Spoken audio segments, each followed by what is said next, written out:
23. lete tercümeyi Revan-ı Kur'an'ımızdan. Elhamdülillahi Rabbil alemin. Ve salatu ve selamu ala seyyidina seyyidil enbiya'i vel mursalin ve ala alihi ve sahbihi ecma'in. Tercüme-i Kur'an'ımızdan Sure-i Bakara'dan gelip yettik 102. ayeta. Bu ayette gurrunken. Kat ayetler var ya, yengil frek gurrun var ya. Ya avval aydılın gurrunda var ya. Ken öğürlek durmayarsın. Ama bu tada gurrun, şol yine Yahudi'len bir xibasatının gurrunu.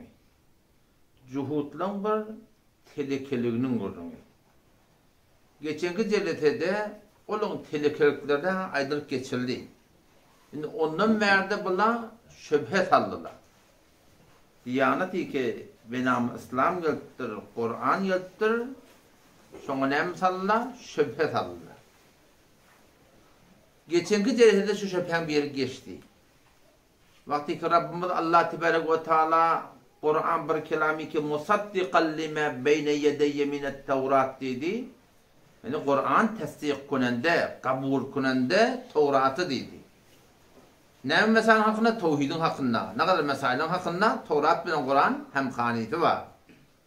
O zaman o Yahudiler ki 100 yıl önce Peygamber gelir, Hasan gelir, gelse bol yaşa deyip arada cenglerine de ardında sol Peygamber'in ahir zamanın hürmetine dua edip Huday Teala şunun duasını şun arat almışlığına sebep edip de şun bereketinden piruz edip üstün edip gelip de Peygamber gelininden sonra bulan 100'den 99'u ne oldu? Kafir geçti de. Terikeliklerinin geçenki cehli gurrun geçti. Geçenki cehletemizde yönü bir gurrun ayttılar. Siz Kur'an bilen Tevrat hem haniti var diye aytıyordunuz. Mebazini, metalipler den gibi aytıyordunuz. Halin ki ne mi dedi geçenki cehli gurrumuzda? O da dediler ki Tevrat'ı, Kur'an'ı Cebrail getirilmedi birden kabul etmiyor dedi. Kim getirmeli onunla? Onunla Mikail getirmeli dedi. Cebrail bizim başına bela getiren ferişte. Eğer sen Mikail getirmeli biz kabul edecek değil dedi. O Türk millesine ne mi diyorlar? Kim biliyor sana? Yaltak ile alfa çörek bahane diyorlar. Ama neferden sana bir kavluk getiriptir da. O ki aytiyan kefte ki yalan ahiminni. Ki olamanı bizim düşmanımız o bir de adap getirdi. Sana bir nıgmat bir getirip verecek. Sana bir motor getirip verecek. Maşin getirip verecek. Bir sen öyün tenedin getirip verecek. Sen doğatın getirip verene hemen sana. Düşmanın getirip verene hemen sana. Sen öyle diptirle da. Sen maşinle diptirle. Sen motorla diptirle. Kaytam sen düşmanın tarafından sana bir kavluk gelse. Şeben sana şu düşmanı sen doğatsın tutanmadı. O men düşman tutmayadım onu. Man kavluk etti. Böyleline bota bolan valla. Ama bula ne hemen? Yaltağıyla arpa çörek bahan. Ki geçenki lehede Rabbim Allah Tebarek ve Teala onun cevabını verdi. Şüphet alırlar. Yeni bir şüphelerin bir ne mi? Bula diyerler ki sizin Kur'an'ınızda bir şüpheci. Fakat Allah talak sığınmak ba. Fakat Allah talak dayanmak ba. Halin ki na'udu billah Süleyman Peygamberi ki şun Kur'un Tevrat'ta geligli şun Hudaydan gayriden kömek alıyammıştık. Ne yaparım? Cadu etiyammıştık adamları. Cadu'da da zarur cıllardan, teleke, habis cıllardan kömek alınıyor. Buna değil Allah'dan gayrı kömek almak. İnanla kem sözü aytiyan kefini Tevrat'taki bahmetlep bilen cur gelmiyor. O da Huday hakikaten inanla kem öde şu kitap mengelinde şun bir bölüğü Tevrat'sın. Ehdi kadim diye ehdi cedid diye. Allah Teala'nın kadim kalan ehdi. Neyme Tevrat diyorlar. Tededeki kalan ehdi İncil'li bakıyorlar. Bunun Kur'an'ı kabul eden akla. O zaman Huday hakikaten şunun Tevratlarına bir zatlar yadılıqlı ki eba ilmiş Tevrat ilmi gelinne henüz de okumak ki yine naqlı kofr dedi ya da hem bir numara hem bir telekeliğini aydan kefin aytacak olanı aytıyordu. Şu şey dedi, sana kep vurmuyor da. On aydan da aytıyordu. Naqlı kofr diye. Bir kafir soktu bir aydan da sen onun sen kafir olaylanmıyordun.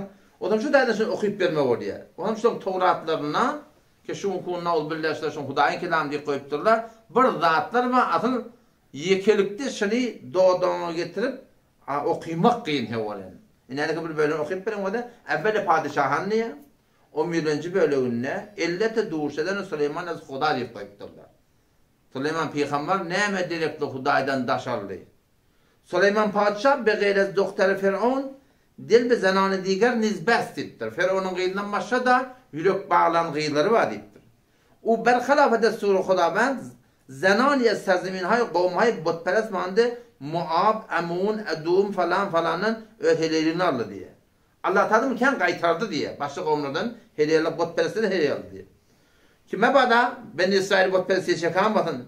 Süleyman Peygamber 700 heleyi 300 tane kedidi var ettir. Om yuvaş diye Süleyman Peygamber Hudaydan taşalttılar. Hatta karılığa yeten ne diye o daha Peygamber'in değerli olsun. Onun yerine kaytan bu konu botperestliği etmeye başladı diye. O kullan botperestliğin niye? Ben İsrail'in ağzını yörttü deyip şüpherim. Ulukan peygamberler ne varsa töhmet tuttukturlar biliyor musun? O zaman Rabbimiz Allah Tebarek ve Teala ştada Kur'an'la 102. ayet Sure-i Bakara'da şoňutyny günün açıptır. Çün ola näme diýdiler? Sizin Kur'an'yňyzda bir Allah sığınmak bar. Bir Allah dayanmak bar. Inanlykim Süleyman peygamber jadu öğrenipdir. Jadu edipdir. Jaduda kimden kömek alınýar? Şeytanlardan kömek alınýar. Onda siz Hudaýa sığınmalyýasyňyz. Dine alime gıybden Allah'ın kömek etmem olsa görünmeyen yatan mahluklardan bu da cıllara dayanıttır deyip şu tuğratına nimetli diye ortaya şöpaklandı diye. Ama Rabbimiz Allah Tebarek ve Teala şu mevzunu ştada kullen reddedipdir. Esli gaziye neyme biliyor musun? Esli gaziye şey ki Süleyman Aleyhisselam vaktında ken cılla, şeytanla şu cıllın da cına cın şey değil mi? Cının manası neyme? Puşide, örtüğüllüğü vaittiği. Yani cennet diye arkadaşlar. Batırılı yatan varlık da şu bir manası şuradan çıkarıyor şu. Cin yerler batırılı yatanda. Bizim gözümüzde görmeyen mahluklar var şu var. O zaman şolong umumi torotunda şolar cinli diye. O zaman şolong Müslümanların Müslüman cinli diye. Şolong telekeleri ne mi? Şeytan diye diye. İnsanın da şu şeyde insanın kavlarına Müslüman diye, kava adam diye da. Telekende ne mi? Şeytan diye diye. Kul a'udhu birabbin nas'ın ahına var ya ne diye? Minel cinneti ven nas. İnsanın şeytanlarından ve cinin şeytanlarından.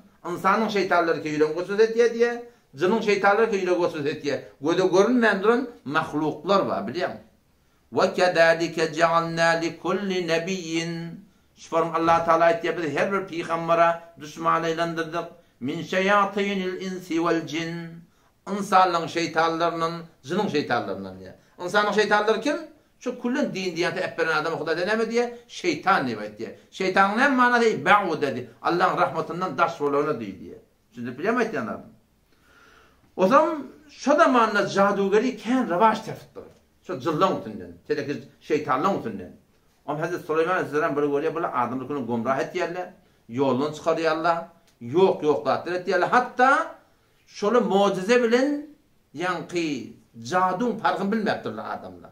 Fikrettir Süleyman Aleyhisselam ki şon yankı halsatı havada uçuya, heyvallarda atış Allah'ın emrine şona gelip desturunu deyip durla, edip durla, şona da cadu mukadidle diye da. Cadu olan yani mucize adamlar farkını bilmediler. O şey cadu mutlaka ne kadar adamı gumrah etmendirler diye. Süleyman Aleyhisselam şöyle kudreti bilen, ki Allah'ta şona has o kudret veriptir. Tamam şu telekacılları üşürüp ellerine cadular alıyor. Cadu diyen yadgın utundan var diye. Yadgıla var diye, şu cıllanlar telekelekler utundan var diye, şu ikili birigip bağdım cadu et diye. O zaman cılları ki şu teleke şeytanlar var, adamlar cadu et diye demişti, onlara katı ağır işler bilmeyendir ya sormayın size. Ben dediptir, koymaptır, icade vermektir cadu etmektir. Ellerine yadgılarına alakanam, başka niye dolayım bunu? Tahtının aşağına koyuptur diye da. Gömüp koyuptur diye. Taram Süleyman Aleyhisselam ölüye, ölünne de şol ölmekliğinin de bir Kur'an'da görünmedi ki şol öz var ahim bir köşkünün üstüne çıkan vaktinde şol esatına şeyle yapılan duka anlatı canlıktır diye da o etekte de zırlı işlep durun ha. Süleyman Peygamber gözdep durdu deyip ahim 6 aylıkta şoban duruptur diye da. Akıldan bir göğünde burada hatta biliyor musun? Akıldan göğünde burada orada şu dehmeçek bereli olmalı ha. Süleyman Peygamber gözdep durdu deyip. Onam şu doğratın vakti ki Süleyman Aleyhisselam taram şol yankı asatını bir tane gelip möy diye başladı. Hem de kurçuk gelip iyara, sonra yıkılıyor, sonra biliyerler ki cıllar, ki bizim ilmi gayb bilmiyor. Gaybden haberi yoklu, sonra belli oluyor. O zaman hulasa, asli defini gurdan çıkmaydı. Şonuna bula vakti ki Süleyman Aleyhisselam dünyadan qaydandan sonra gediyerler şol hak şeytanla şun yamaçların cayını açıp şu haki cadu olayan hurufları, zatları, kelimeleri, tedbirleri yamaçtan alıp da şu teleke zılla ki şeytanımızın yamaçtan adamı cadu etmeyen duruyor Allah. O şufarım kullu milletin adamı öyle kon gomrahi yok diyor Allah. Rabbim Allah Tebarek ve Teala işte ne diye şu Yahudilerin bu telekelik şey. Buna Tevrat'a tabi olmaklığın yerine neme tabi olma? وَاتَّبَعُوا مَا تَتْلُ الشَّيَاطِينُ عَلَى مُلْكِ سُلَيْمَانَ وَاتَّبَعُوا tabi olma Tevrat'ın yerine. Tevrat'ın yerine tabi olma. Neme? مَا تَتْلُ الشَّيَاطِينُ şeytanın okuyanlarına, şeytanın aytyanlarına. Haçan? عَلَى مُلْكِ سُلَيْمَانَ Süleyman Aleyhisselam seltenetinde diye. Şun padişahı tokoniye ölünden sonra bir Yahudi ile Tevrat'a tabi olmaklığın yerine neme tabi olurlar? Şol cıllın, zatlan ettiyen caduruna tabi olurlar. Geçen sırada geçeceğim. Peygamber Aleyhisselam neme dedi? Ki men ummatimda şol Yahudi'den, Mesihiden iğne düşecek dedi. Ne kadar düşecek yarısı o kadar ona gir. Karş ve karş. Hatta ki şola yani Yahudi ile Mesih ile bir geçemenin susmarın deşiğine de girmekten alıp etseler men ummatimda şolun ağzını ökünüp ey şolayalak olacak dedi. Ke şun konu şeyle davada bula vettebe'u ma tetlu şeyatîn alâ mulki Süleyman. Bula Tevrat'a tabi olmanı şol cıllan aydanda tabi olupdurlar. Caduğa tabi olupdurlar. Hoş ümmeti Muhammed kime tabi olur? Ne kadar yerde? Ne kadar yerde? Dünyanın bir tane zinane zeyn orada biliyor musun? Oğullarda ben şagirdlerim biri. Zinanası yüzünü örtüye. O zaman şol qıyıq çığız zeyn oraya öldü. Başka kullan aytyanda ahtiyaç diye de. Ben dayda neçe yaşında dedim. Ayatam şey 50 meden demiştim. Ben 70 yaşlardan sonra gördüm dedim. 70 yaşlardan sonra gördüm. Bizim zinanlar o 104 gülli. Bir önçeği vardı. Çalgattan başa çeşev. Başatar deyip bir dadı vardı. Bu bir təyde getirilen yollar. Anırdaki bağ yolu kadim kıyın getirecek Allah'da gelip ya. O da Müslüman şuun kun Kur'an'a tabi olmaklığın yerine doğru Kur'an'ın tercümesine gelir ha. Baş yerde gelir. Biliyor musun? Kur'an'ın tercümesine gelir. Zinanın yüzünü örtmeklik. Şu ayet mahsus şu akını geliyor olamalı. 59. ayet sureye Ahzab'daki ya eyyuhan nebi ey peygamber kul li azvacike öddenana ait ve benatike ödgirlan ait ve nisa'il mu'minin imanlı adamlan zinana ait ne etmedi? Yudnine aleyhinne ey yurkhine salla öd yüzlerine min celabibihin öd çadırlarından diye. Çadır bağmış da o. Peygamber Kudasan şu an hiçbir hadisinde takkal koy deyip gelmiyor. Yok aslında. Peygamberin hiçbir yerde takkal koy diyen yeri yok. Ne mi deyip? Şun takkal oğullan bağmıştık, yani oğlan murtlarda lokamıştık, takkallar da lokamıştık. Ya takkalı kişilikmiştik, murtlarda lokamıştık. Takkal ağırlığını bağmıştık da, o Peygamber Kudasan hiçbir hadisinde takkal koymalıyık yok. Belki ne mi diye? Va'fulluh alluha. Takkallar göverin, vaqsu eşşevarib. Murtları qıyıt kaldın, vahfu eşşevarib. Murtlar düğünden ayrın, takkallar göverin. Takkallar göverin diye Peygamber. Takkal koyun değil mi yaptı? Ne koy değil mi? Bağladı koy deyip oluyor mu? Şimdi bilemez yani adamı. Peygamber Kudasan'ın hiçbir hadisinde ya Kur'an'ın ayetinde bizim dinanlarımızda çadır giyilmeli mi yaptırlar? Çeşevli olmalı hele değil mi yaptırlar? Başatarlı olmalı hele değil mi yaptırlar? Ne değil mi yaptırlar? O bağmıştık aralarına. Geyip verememiştik ölleri. Öyle aralarına bağladı. Yamaşa ettiğimizin manası var mı? Bir adam dehat kılıptı. Dehat da kılıptı. Hayt barda dehat kılıptı. O dehleti var da. Bir kus edip ya. Kus etmemek burada su düşse bak namaz okuydu. Hayır, gusl ettiğim Allah'ına. Buradan gusl ediptir. Namaz okuyacak. Sen gusl ettiğimizin manası yok da. Buradaki bir ediptir. Sonra ettiğimizin manası yok. Şimdi bilemez yanarım. Ama aynı şey doğrultusunda Rabbimiz Allah Teala'nın pak kelamında, Peygamber'in hadisinde hiçbir yerde bizim zinanlarımızın çadır giymeliyen gurun yok. Şu çadır olanını bağmıştık bile. Bizimki de bağmıştık hem de ellemirtirse. Bir de bağmıştık şöyle var. Ya eyyuhan nebi ey peygamber kul li azvacike önce zinalarına ait diye doğru mu? Ve benatike gıylarına ait diye Huday Teala. Nemi şu kun ulamaların aydın kevken yer kertmeye. Neyken kabul etmeyenler? Neyi baştaki ustalarla ulamalarının yerine olan merdim can vermekten adet ettiği? Neyi bilinkiğini şoförüm tavlanak? Çünkü ona öyle amel ettiğerler. Şimdi bilemem ettiğerler mi? Çünkü onu şu ayettiğerlerden var ha, öyle amel ettiğerler. Hecap diyerler, öyle amel ettiğerler şolar. Dinanın yüzünü örtmenleri öyle amel ettiğerler şolar. Ama bilinkiler ne yazıyor? Bilinkiler Musa Sıfana köplenç etmeyenler. Etmeyenler nerede ayetecek adam? Aytıp olmuyor. Aytanda ne mi diye? Öldü bildi dedi. Öldü demedi. Aklına belki çağır. Zaylasın mı? O zaman şu da şu kun bir hanım adamı da şeydi. Çünkü her gaytimiz bir rehber öyle. Sen şu öldün namazda kaim durma. Ayağına namazda kaim dur diye ne mi diyor? Öldün ne mi diyor dedi. Diyor mu diyeyim mi? Dinarlar, kulle dinarları var. Yüde vurmanı yok diye de kullen. Kavudun da var. Aydeyle burada etmeden öldün ne mi diye tan oldu. Öldün ne mi yok diyor. Öldün uçak bolmalılar şey değil mi? O zaman şu kun ummatın derdi şu. Bizim karnava adamız, bizim içer maşgalamız olgu olacak, görülde olacak o da. Önce men düzelmeli. Tamamen hanımım, kıyım düzeltin. Ödüm etmedi yerden bolmuyor. Elde okulan zayda edip verin. Ya eyyuhan nebi ey peygamber kul li ezvacike ödenanı lan ait ve benatike kıyıllana da ait ve nisa'il mu'minin imanlı adamlan denanına eman etmeli yudnine aleyhinne ey yurkhine aleyhinne sallatlı öğülerine min celabibihin çadırlarının. Ne mi sallamalı? Zalike edna ey yu'rafne fe la yu'deyn. Şu form belli olacak tanıyılsın diye ediyet vermesin. Ne mi tanıyılmalı? Onu şu zamanı Peygamber'in vaktinde kedilerin de yüze çıkmıştık.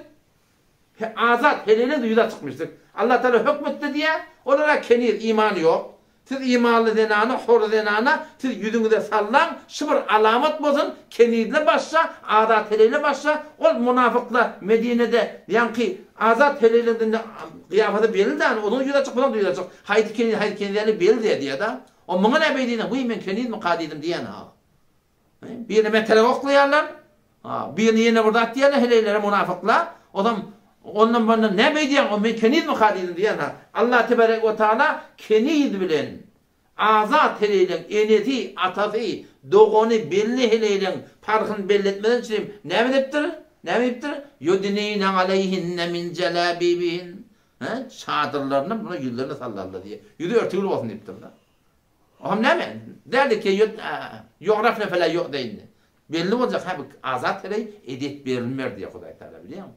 Azat heley edip vermiyor. Belli de sen şu hatta yolda gelip ben denanı bıradım yüzünü örtüp ben denanı olsun bıradım cüret edeceğim bırak diyeyim yani biliyor musun?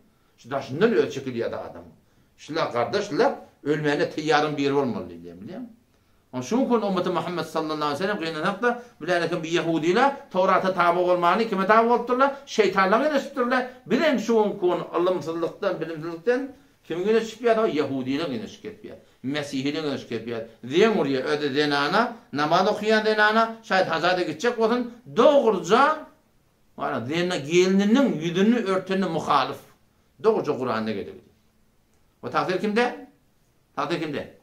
Takdirlerde da şey değil mi? Aydılmıyor aslında biliyor musun? Aydılmaktır. Nağa bellice bir gururları kullama arayıp inkar etket dolu kulay takatın yani. Şu form olsun şu daydan var. Şimdi ne gerek? Böyle ilim gerek, agahi gerek, tetmin okuymalı, hanımadı telim olmalı, okuyutmalı, içer maşkala bir fehme yetirmeli, derke yetirmeli, bineşe yetirmeli, kömek vermeli ki öyle şey düşüme gelsin. Zor bilen ulak gitmeye geldi şey değil mi? Doğru ulak gitmeye. Kur'an'ın önüne verdi var idi. Eûzu billahi mineşşeytanirracim vettebe'u tabi'ular Yahudiler, peyraviyetliler, inançlılar, ma tetlu buradaki okuyadlar, eşşeyatin ve şeytanlar. Hasan ala mulki Süleyman peygamberin saltanatında. Ola Süleyman sen ne dediler? Kafir dediler da. Ve ma kefere Süleyman sen kafir olmadı diye. Yani o kafir dedi ne diyordu? O ma sahara diye ve diye. Cadu eden Süleyman peygamber. Cadu eden de kafir olur dakim. Şu kun her kim cadu eden ne oluyor? Kafir oluyor yani. Şu Türkmeniler arasında teleke doğa veriyenler var ahi. Şola ne mümkün ettiğinde şimdi cadu mümkün ettiğinde. Her kim cadu etse ona teleke doğa alsa şol doğa verenle kafir, alanla kafir. Şuna hiçbir şey yok yani. Ve ma kefere Süleyman peygamber kafir olana وَلَكِنَّ الشَّيَاطِينَ كَفَرُوا لَيْكَنْ kafirler, şeytanlar kafir olurlar. Böyle ne met yerler? يُعَلِّمُونَ النَّاسَ السِّحْرِ Adamlara cadu öğretiyorlar diye. Cadu öğreniliyor tabi. Cadu bir tertip da, cadu ol. Hamana sen görüyor musun? Biri, benim gurumken, şu aparatta da nasıl cadu ortadan şu puşanı getirir. Onu meşteni böyle çünkü gurum var orada, Instagram'da da var, YouTube'da da var, Facebook'ta da var. Beter onu gurum vermeyecek olayan. Cadu ne yaparım böyle, nerece böyle yani? Şu tadında güderler, ileri tapsam olur. Şeytanlığın üstünden böyle yerler. Birden şu ırtkılmak laptırlı diye de biliyor musun? Irtkılmak laptırlı diye de şu bir mana var şunda. Falanın işi bağlanıptır diye de. Şu mana ne mi? Taraf var ya, şu cadugarın yanına. Ama cadugarın cını var, adı var. Şu adam otunu musallat et diyorlar şunu. Cadu et diyorlar. O da o cın ne mi diyor? Şunun yanına doğru şun kelini okuyup duruyor. Sen başarmayan. Ya o tarafın malakın yürüyen başlamaklar böyle vuruşturuyor. Ya nikahı bağlanıptır diyorlar biliyor musun? Geldiğinde cadu et diyorlar tarafı. Şunun kudreti ne mi diyorlar? Yani ihtiyara diyorlar bu forum. İntikama diyorlar da. Zor vüsudet duruyorlar. Yürek vüsudet var ya gerek geldi diye biliyor musun? Bariye falan gerek geldi diye. Cadu diyenler şu turatına oluyor. يُعَلِّمُونَ النَّاسَ السِّحْرِ وَمَا أُنْزِلَ عَلَى الْمَلَكَيْنِ O böyle tabi olurlar. O buradaki indirin iki tane ferişte kimi ola? Harut'a Marut diyorlar. O da öyle kamur destanı var biliyor musun? Aslı dastan ne mi? Allah tebarek ve teala şu zamanda cadugeri beter revaç taftır. Adamda şu cadu ile muazzam farkını bilmeyiptirler. Oğlum Rabbim Allah tebarek ve iki ferişteyi veriptir ki adamlara şu cadun hakikatini öğretirler. Gumrah bolmadırlar. Yoldan çıkmadırlar. Aslı kurun şu mutlaka. O zaman iki tane ferişte geliyor. Adamlar için öğretiyorlar. O da cadu diyorlar şey. Muazzam farkısı. Yönü o da biz öğretiyor. Sonra kafir olan mı diye. Yoldan çıkan mı deyip şu doğrultuda öğretiyorlar çıkıp gittiler diye kulle. Asıl dastan şu mutlaka. Ona bir tane soru da var.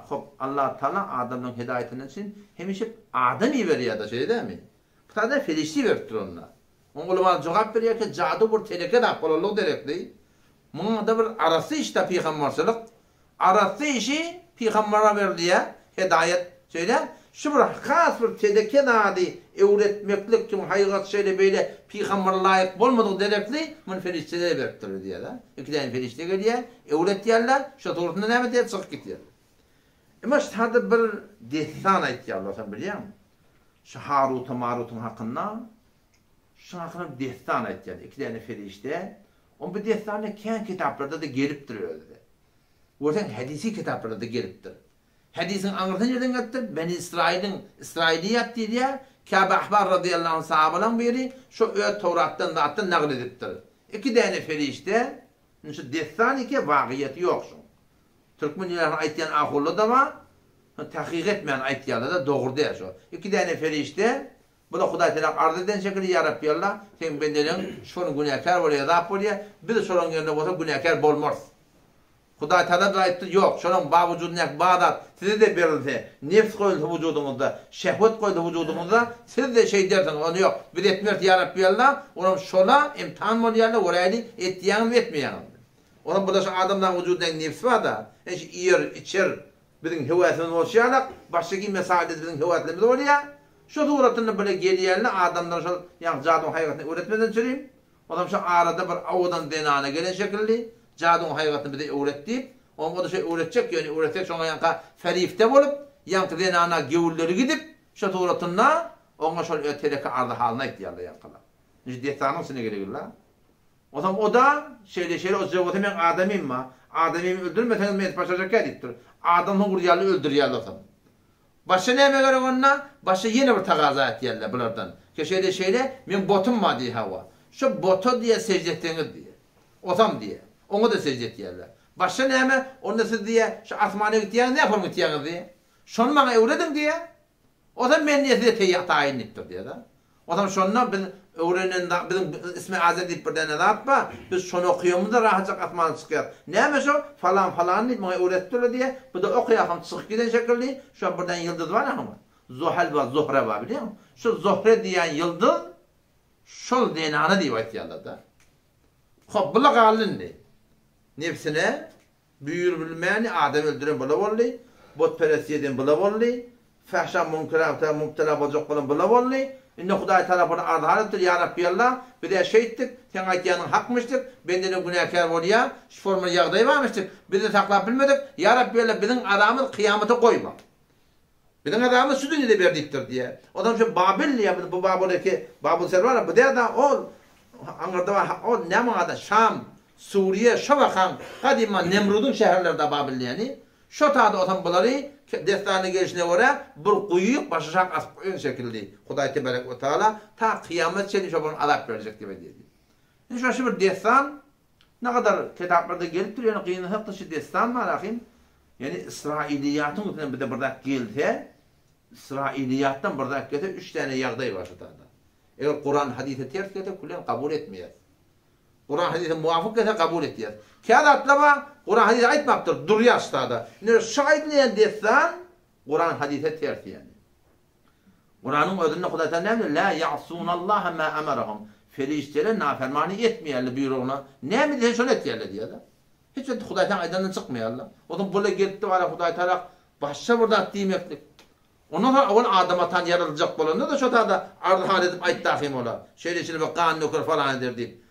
Şu taada burada jogap berilahym şey değil mi? Onam şaýd diýen dessan, şi biziň Kur'anymyz bilen muvafyk diýer şu taada mümkün muhakkik ulamalar ajrunaka tefsir ma'al Kur'an muhtemelen Şebi Osman rahmetullahi için kullan reddettirler muhtemelen ulamalar için reddetti. Aslı gurun näme? Aslı gurun şiýaky neferişli gelýärler, şu zatlar öğretmen.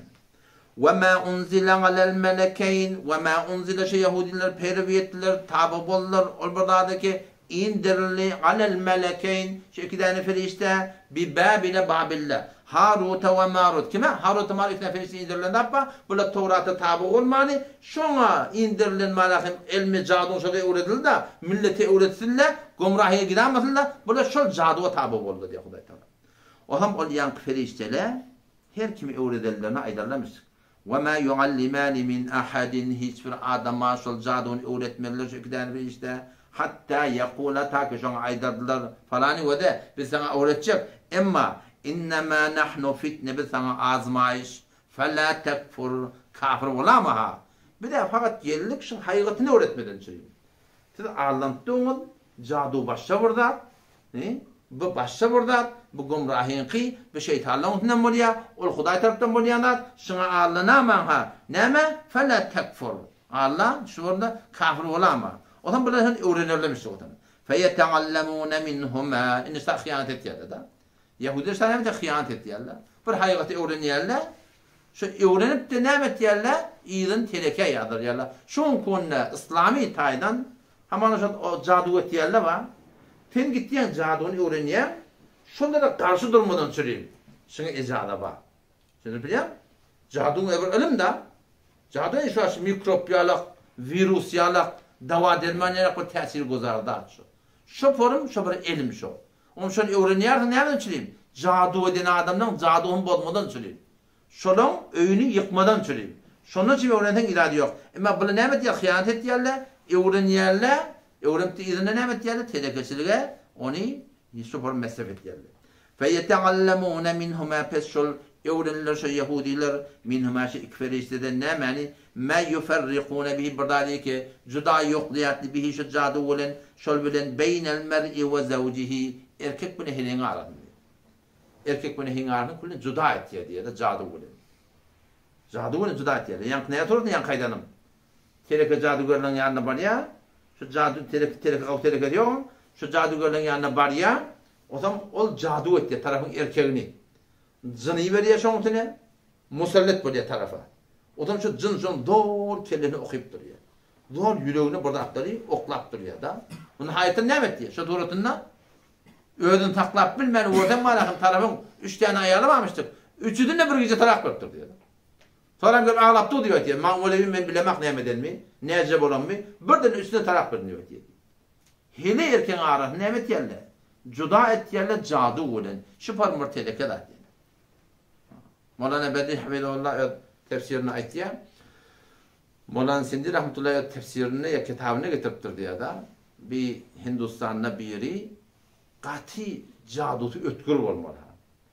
Her kimde yanına barsa muradını yetiyem olmalı. Ama ne falan kıydı kavuryan, adı ne mi falan. Yazıp veriyemem onu, o kıydı oturun yönünden bir karar varıp, diğer hoşunu öldü ben gelecek diye bekleyemem bana. O yine burada, bir yine burada, kulle meşhur oluptur diye. O zaman bir yol oynaptır diye bana. Bunlar kıydı olmalı, durumuşa çıkmadık yani cadı gelin. O zaman barıktır şeyle, men bir kıydı kavuryan, aşı hoşunu alacak deyiptir. Adı ne mi falani, bu da öz kıydığını bilmektir dedi. Derdenin adam falani, o da öz adını bilmektir diye. Cadı ediptir diye yankini, o zaman şu kıydı iyi diyandan kulle değerlimeyen durup, kullun kelleğine vurup, yankı adamı öyle götür diye da. O zaman şu cadugar şonunu ikriyarlığa tuttur. Men adamla şöyle betbat edip veren o menip diye, tövbe ediptir diye da yankı. Öyle başına gelmesen düşünsen hak da hani. Şu formu şonunda bir kudret var. Yani Rabbimiz anlatan ne mi diye o da? وَمَا هُمْ بِضَارِّينَ بِهِ مِنْ أَحَدٍ إِلَّا بِإِذْنِ اللّٰهِ وَمَا هُمْ بِضَارِّينَ Onlar der berucu der bihi şu cadı olan min ahadin bir adama illa biiznillah meğer Allah'ın icazeti olmadı diye. Allah'ın icazeti olmasa cadı da eser etmeye. Ona Allah'tan icazet veriyor. O da elim cehennetten her bir edecek adam Allah'ın izni gelir. İrade bizden, Huday izin vermese bolmuyor. Ben amanı o şaşın tutacak da. Tutacak demek menden şunu döretyen Allah Teala. İçecek demek bizden kandırayan Allah Teala. Yiyecek demek bizden doymaklık Allah Teala'dan. Şimdi biliyor musun? Dava derman atmak bizden, şefa veren kim Allah Teala. O zaman Kur'an'da lafzı biiznillahini eğer tercüme edip görsen, biiznillahini yani Huday'sını yelek başı kıyımlanmaz diye manada var. O müstahda Huday Teala ulaşı cadıvını denerirler. İlla biiznillah diye ne diye baktı? Sen Huday'a çok, Huday bilen mol, Huday istemede hiç kimden hisse girmeye diye baktı. Şimdi biliyor musun? Ne demek? Müstahda ayet geliyor da ne demek? Nezzelehu ala kalbike biiznillah. Ey Muhammed Mustafa, Cebrail Aleyhisselam Kur'an'ı indiriyor hem kalbine biiznillah. Allah'ın izni bilen. Allah istemede Kur'an hem inmeye diye baktı. Ne bu cadun ödün hem de Huday Teala ve ma hum bidarine bihi min ahadin illa biiznillah. Cadu verilmeyen meğer Allah izin vermedi. Allah istemese olmuyor diye baktı. Ya Kur'an'ın baştaki ayetlerin hemen yardım düşünen ayet verin. Kem min fiyetin qalila galabet fiyeten ketire biiznillah. Çebesa adacık cemaat köp cemaata biiznillah Allah'ın mededi bilen piruz oldu diye Huday Teala. Allah Teala'nın izni bilen piruz oldu diye. Ya peygamberler ne diye? Ve ma kana lana der bizim peygamberlere yani bizim taqatımız yok. En na'tiyakum bi sultanin ki biz muazzez getireli illa biiznillah Allah izni diye. İznillah ne düşünmeli? Huday istemede bolmaya diyen düşünmeliler.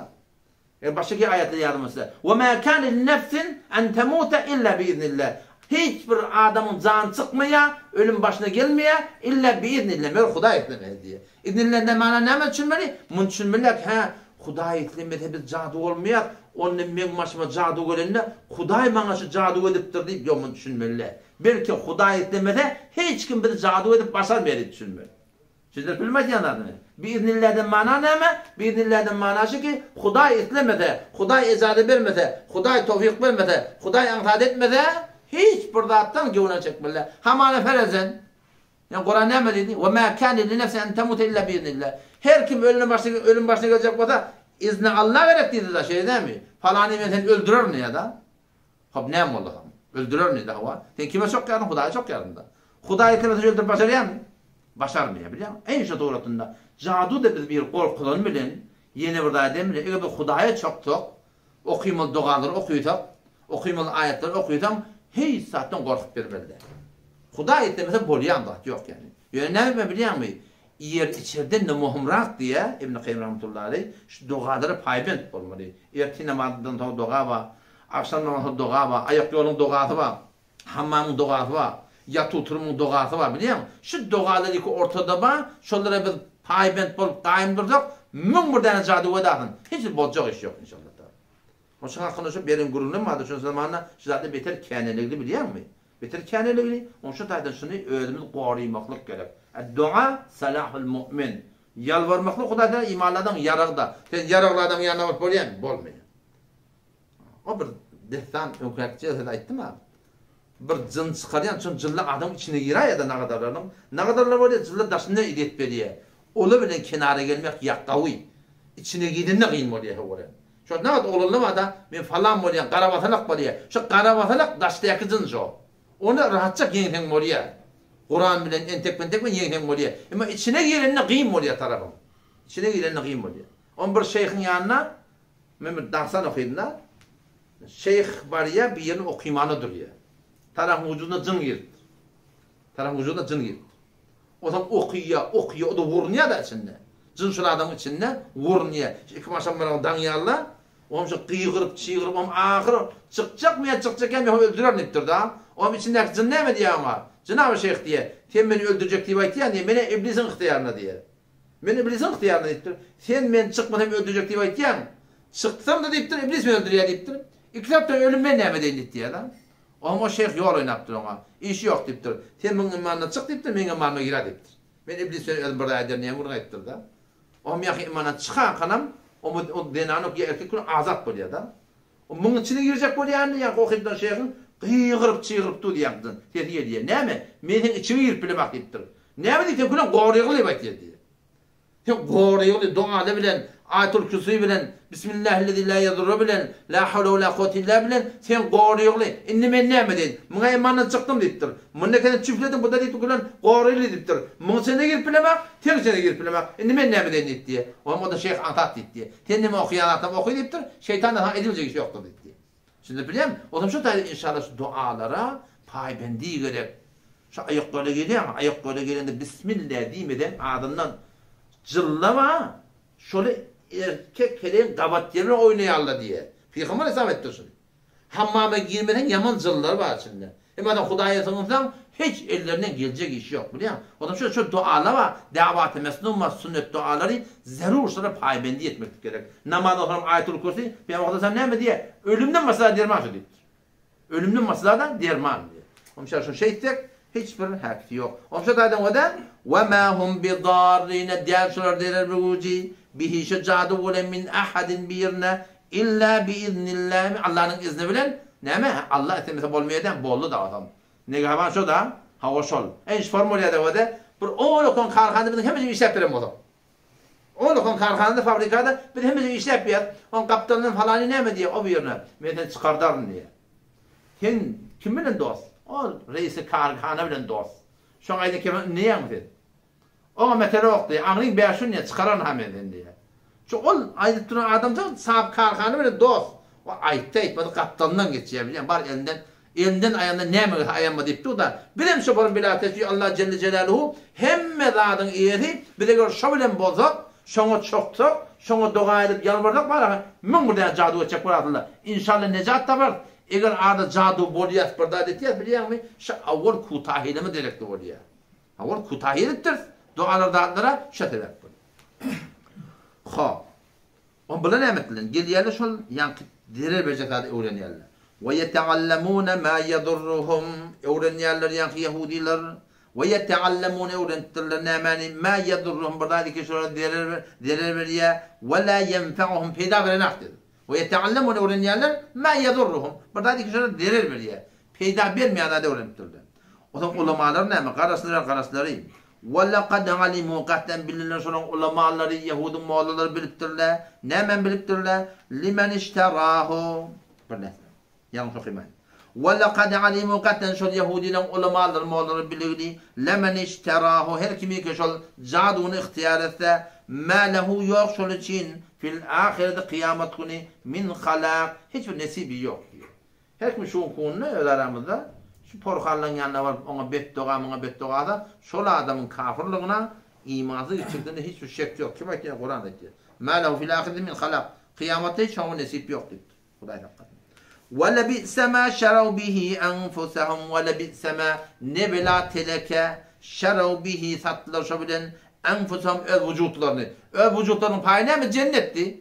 O dünyanın bu dünyanın hoşluğu da gelip bir ona zarar vermeden çüreyim. Jadu öğrenci suretinde dinden çıktılar. Lev kânû ya'lemûn. Ey kaşke şöyle bilseli diye de. Eğer bilseli desin diye. Kenarda ola bilmeyeni suretinde jaduğa karşı gittirdi biliyor musun?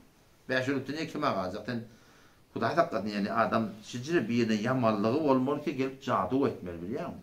Adam ne kadar insan vücuduna şeytan musallat bolýan bolmaly suretinde. Rabbim Allah Teala ne diyor? وَلَوْ أَنَّهُمْ آمَنُوا eğer şu Yahudiler amenu eğer iman getirdiler, cadu kofrettiler, Kur'an sünneti iman getirdiler, وَاتَّقَوْ takva ihtiyar ettiler, لَمَثُوبَةٌ مِنْ عِنْدِ اللّٰهِ خَيْرٌ لَمَثُوبَةٌ thagabik Allah Teala'nın yanında var, hayır şunları şu hayır diye. لَوْ كَانُوا يَعْلَمُونَ eğer bildiler diye. Kur'an'da geliyor da وَمَاذَا عَلَيْهِمْ لَوْ آمَنُوا بِاللّٰهِ وَالْيَوْمِ الْآخِرِ neme azaba şudur diye da Allah bilen kıyamete anantala diye da. Neme diyen başvap biri. Huday Teala iman et diye da. Ölümden diyebilmekte bağ diye. Neme derir başın adama.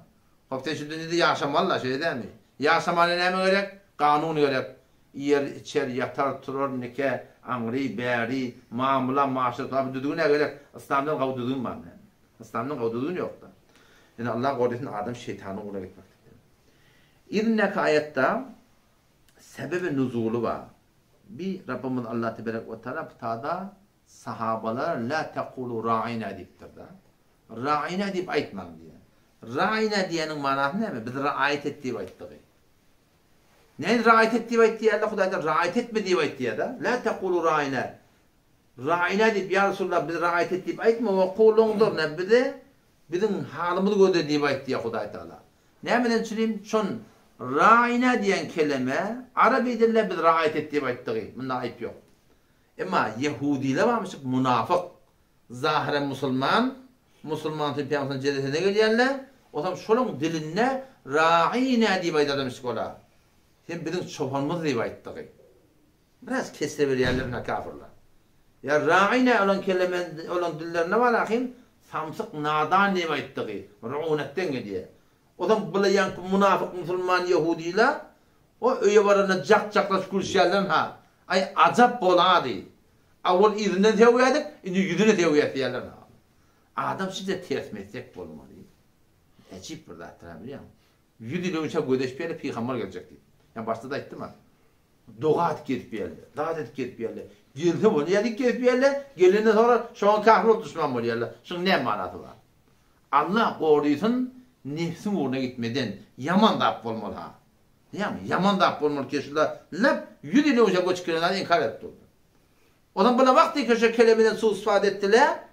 Rabbim Allah Tebarek ve Teala ne? Lafzı ütgetti. Lafzı ütgettiler. Ne mi deyip? Şu kelimeden su ispat oldu. O da sahabalar yani lafz doğru. Mana da doğru. Sahabanın niyeti de doğru. İhlası da doğru. Hiç sat doğru yok. Fakat kafirler en tecik su ispat etti yani Huday Teala şu lafzı ütgettir biliyor musun? Şu lafzı ütgettir. Ne mi diyor Huday Teala? Ya eyyühellezine amenu ey iman getiren erkeklerden anlar Peygamberin yanına gelenizde la tekulu ra'ina bir ra'ayet ettiğip aytman. Ya Resulullah bir ra'ayet ettiğip aytman. Ne mi diyeyim onunla? Ve kulun zoruna ya Resulullah bir de nazar ettiğip ayttiği. Lafzını ütgettir. Vesme'u. Ya Resulullah Peygamberin ayetini kavvetten kulak atın diyor Huday Teala. Velil kafirine azabun elim. Kafirlerden şimdi ulaqamlar bir azab-ı dertnak var. Bu hatta bir o zaman Tenahun tahtının yanına gittik. O zaman men Maşadahun Atakay rahmetullahi aleyh. 3 şort gittik o zaman. Bir araday, bir çuppa, birden Honda. Gitmeye kek men sorular düdük gittim. Behse ne dahi emvatın gurunu. Bahadır gurunu de. Fezai mezazide de Bahadır şun gurunu. Kime gerek de o bir veren. Şu gurun verdim da. O zaman şunla bir soru, 2 soru, 3 soru. O zaman katsırdım şeyle. Şuna cevap yok diye gittim. O da şu gururun dinlerdik. Onu ken bahsettim, dostana. Çünkü bir taat ilaga bize hulata ken tevlanmadılar. Ola da biz dotuyuz. O zaman ahir gururun başladı, beylek, şeylek. Ahir gururunu şuna gittik ki takdir. Bizim niyetimiz, ya behvettin, ya halet nevi, ya falan nemen gururunda. Ben sana sen, sana yani kevin eğer doğru da olsa ben dedim da. Ben güdüm şundan, sonra yukarı yıktı. Tasirin yüzü aşaktı. Men teşekküyen doğru da olsa kellem sol tarafıma geçirdim. Kıl yazacaksın kavrsızlıkla arası var dedim. Ya behvettin dedi Allah yetiriyor falan deyip yoruyorlar da. Allah yetirmeyi yetişe dedin öldür de kavrsızlık deyip dolu da. Şey değil mi? Kıl yazacak arası var. İlerken Huday Tebarek ve Teala ştada la taqulu ra'ina sahaban yana lafz doğru, manası doğru, sahaban niyeti doğru, ihlası doğru, hemmeladı doğru.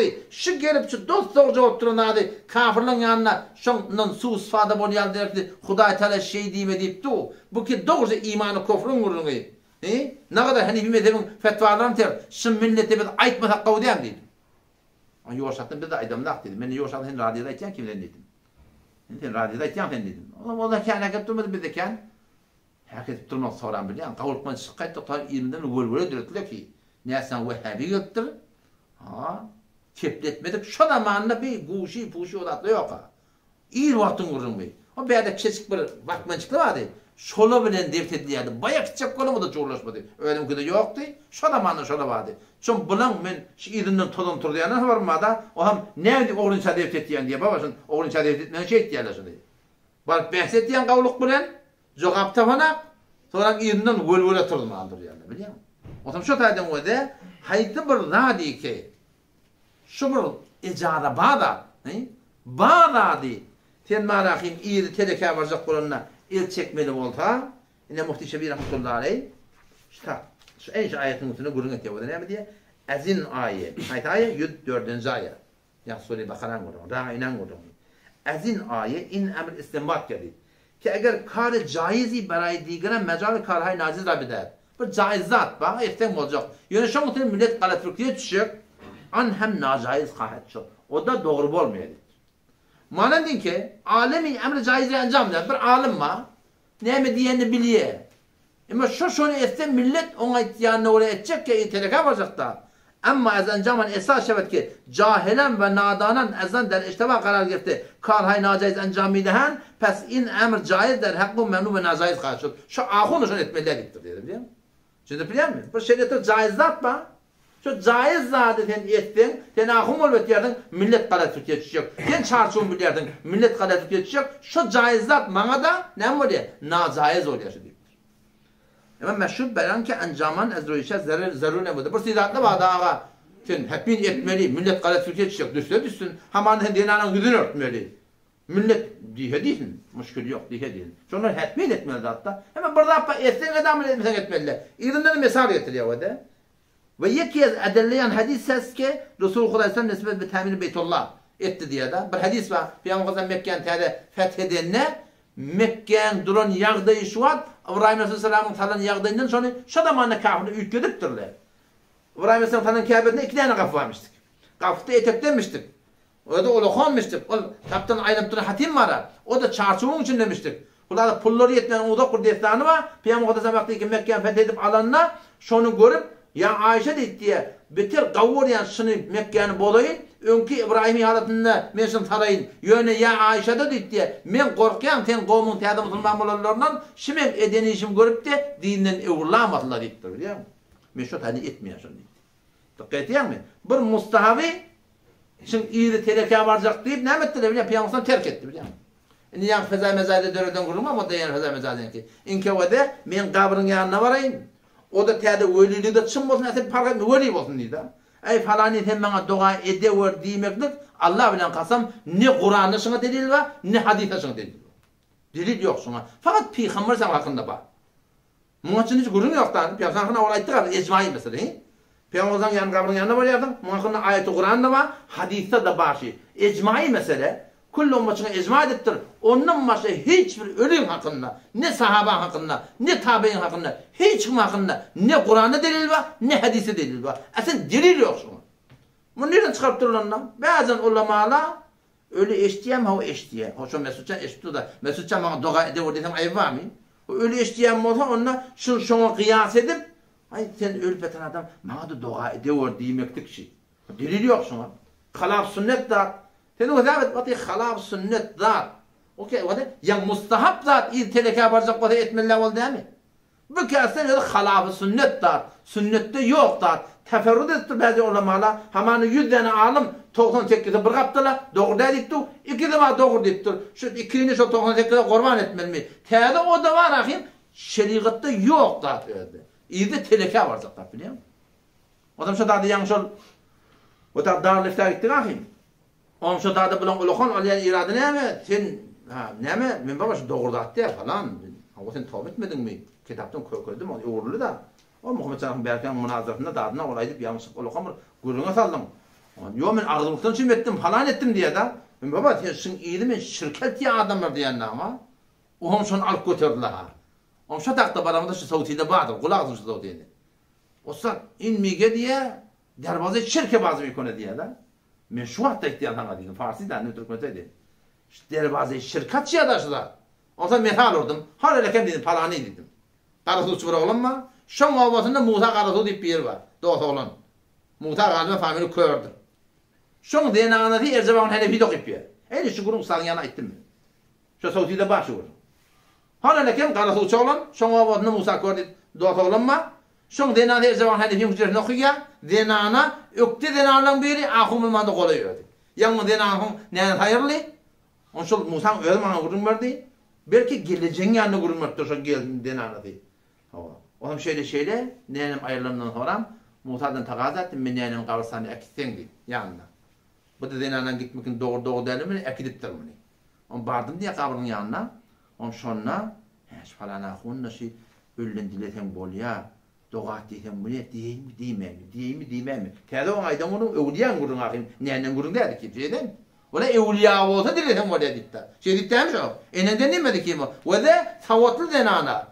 Ulum dini okuyup bilenden ana, ökte den ana, ahum olmanın kolay den ana, gelip de ağan tebliğatte de dikkasen sünnette yok da kabrın başında ne dua ettiğim etmeyeyim mi? Diyeyim mi? Ahir şirk bulamam hep Türk kayıttım diye da.